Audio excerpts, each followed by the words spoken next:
Assalamualaikum warahmatullahi wabarakatuh. Halo semuanya, ketemu lagi dengan Upi di channel Hilmi Upi. Nah teman-teman, pada kali ini Upi akan coba jelasin mengenai beberapa beasiswa yang bisa teman-teman coba untuk kuliah gratis. Ada 5 beasiswa yang dibedakan berdasarkan pembiayaan yang diberikan. Yang pertama adalah beasiswa dari pemerintah. Yang kedua ada beasiswa dari swasta. Yang ketiga, ada beasiswa yang diberikan oleh negara-negara maju. Yang keempat, beasiswa yang diberikan oleh yayasan. Kemudian yang kelima adalah beasiswa yang diberikan oleh perguruan tinggi.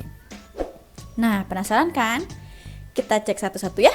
Apa aja perbedaannya? Yang pertama, ada beasiswa yang diberikan oleh pemerintah. Mungkin teman-teman semua udah pernah dengar ya dan bahkan familiar dengan beasiswa bidik misi. Nah, beasiswa bidik misi ini adalah beasiswa yang diberikan oleh pemerintah nih. Untuk S1 teman-teman bisa coba dengan beasiswa bidik misi. Kemudian untuk S2 teman-teman bisa coba beasiswa LPDP atau beasiswa Presidential Scholarship. Beasiswa tersebut adalah beasiswa yang berasal dari anggaran pemerintah atau APBN pemerintah. Tapi katanya sih untuk beasiswa bidik misi tahun ini ganti nama ya menjadi beasiswa KIP atau Kartu Indonesia Pintar. Untuk yang mau lanjut kuliah, kalau nggak salah namanya itu KIP Kuliah. Nah yang kedua adalah beasiswa yang diberikan oleh pihak swasta. Ada apa aja sih beasiswa-beasiswa yang diberikan oleh pihak swasta? Mungkin teman-teman pernah dengar Jarum Beasiswa Plus atau Tanoto Foundation. Nah, beasiswa-beasiswa itu adalah beasiswa yang diberikan dari perusahaan-perusahaan swasta. Biasanya ini adalah merupakan bentuk CSR ya dari perusahaan mereka memberikan beasiswa kepada siswa-siswi yang mau melanjutkan kuliah atau untuk SMA juga terkadang ada begitu. Yang ketiga, ada beasiswa yang diberikan oleh negara maju. Mungkin teman-teman pernah dengar beasiswa Chevening, beasiswa Fulbright dari US. Nah, beasiswa-beasiswa itu adalah beasiswa yang diberikan oleh negara maju untuk anak-anak yang ingin melanjutkan kuliah di negara mereka. Selanjutnya yang keempat, ada beasiswa yayasan. Beasiswa yayasan ini biasanya beasiswa yang diberikan oleh yayasan-yayasan dalam upaya untuk pengabdian kepada masyarakat. Contoh dari beasiswa ini adalah beasiswa Ethos atau beasiswa Dompet Duafa, teman-teman pernah dengar?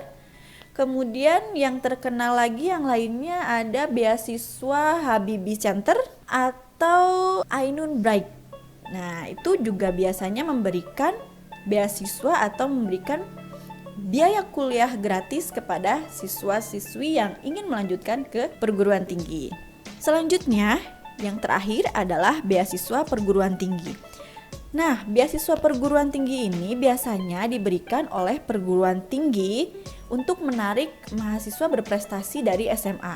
Biasanya beasiswa perguruan tinggi ini diberikan oleh perguruan tinggi swasta yang ingin menarik calon-calon mahasiswa untuk berkuliah di sana. Beberapa contoh yang pernah saya coba ya, ada beasiswa-beasiswa yang memang diberikan full secara gratis, atau setengah bayar setengahnya, atau bahkan bebas biaya pangkal. Nah itu macam-macam dan teman-teman nanti bisa langsung mencari di website dari perguruan tingginya masing-masing. Nah mungkin teman-teman penasaran nih, aku termasuk nggak ya kepada siswa-siswi yang bisa mendapatkan beasiswa? Di sini saya akan mencoba memberikan beberapa bentuk beasiswa yang bisa teman-teman coba berdasarkan kemampuan atau kelebihan yang teman-teman punya. Yang pertama, kalau misalnya teman-teman pernah memiliki prestasi non-akademik, misalkan teman-teman pernah menjuarai juara taekwondo, atau teman-teman pernah menjuarai juara puisi atau bidang-bidang non-akademis lainnya dan teman-teman mendapatkan penghargaan, teman-teman bisa coba nih beasiswa yang memang menekankan kepada penghargaan-penghargaan yang teman-teman punya. Biasanya teman-teman kan punya sertifikat nih. Sertifikat itu biasanya bisa digunakan untuk mendaftar beasiswa tersebut. Selanjutnya kalau teman-teman adalah siswa atau seseorang yang memiliki prestasi akademik, tapi teman-teman memiliki kendala dalam bidang ekonomi. Nah, teman-teman bisa coba beasiswa bantuan ini. Biasanya beasiswa ini seperti bidik misi begitu ya. Kemudian juga ada beasiswa etos yang tadi masuk ke beasiswa swasta. Nah, itu biasanya memberikan beasiswa untuk siswa-siswi yang memiliki prestasi akademik namun terkendala oleh biaya. Selanjutnya ada beasiswa ikatan dinas. Nah, beasiswa ikatan dinas ini menurut saya memberikan satu kelebihan lagi ya, yang mana biasanya lulusan-lulusan dari sekolah dari perguruan tinggi ikatan dinas ini disalurkan langsung setelah dia lulus. Contohnya IPDN. Kemudian ada beasiswa dari Badan Meteorologi dan Geofisika misalkan.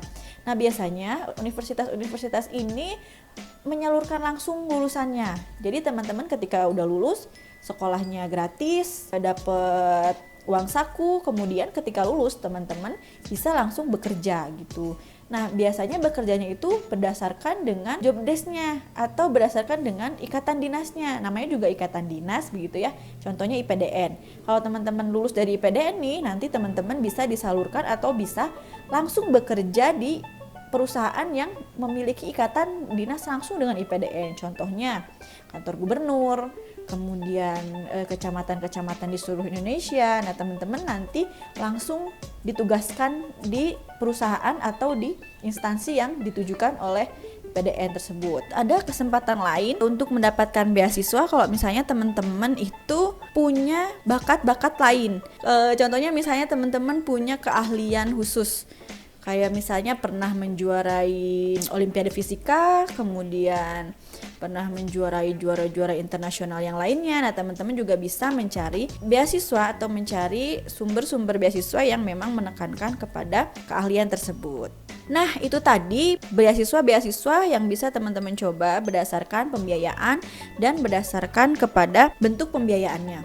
Nah, teman-teman, itu tadi ya penjelasan beberapa beasiswa berdasarkan dengan jenis pembiayaannya. Aku bakalan ngasih tips nih, gimana sih caranya teman-teman bisa dapat informasi terupdate mengenai beasiswa. Yang pertama, teman-teman bisa mencari grup atau link-link melalui akun-akun Instagram pemburu beasiswa misalnya, atau teman-teman bisa gabung di fanspage yang membahas mengenai beasiswa. Sekarang amat sangat mudah ya teman-teman untuk bisa mendapatkan informasi-informasi tersebut.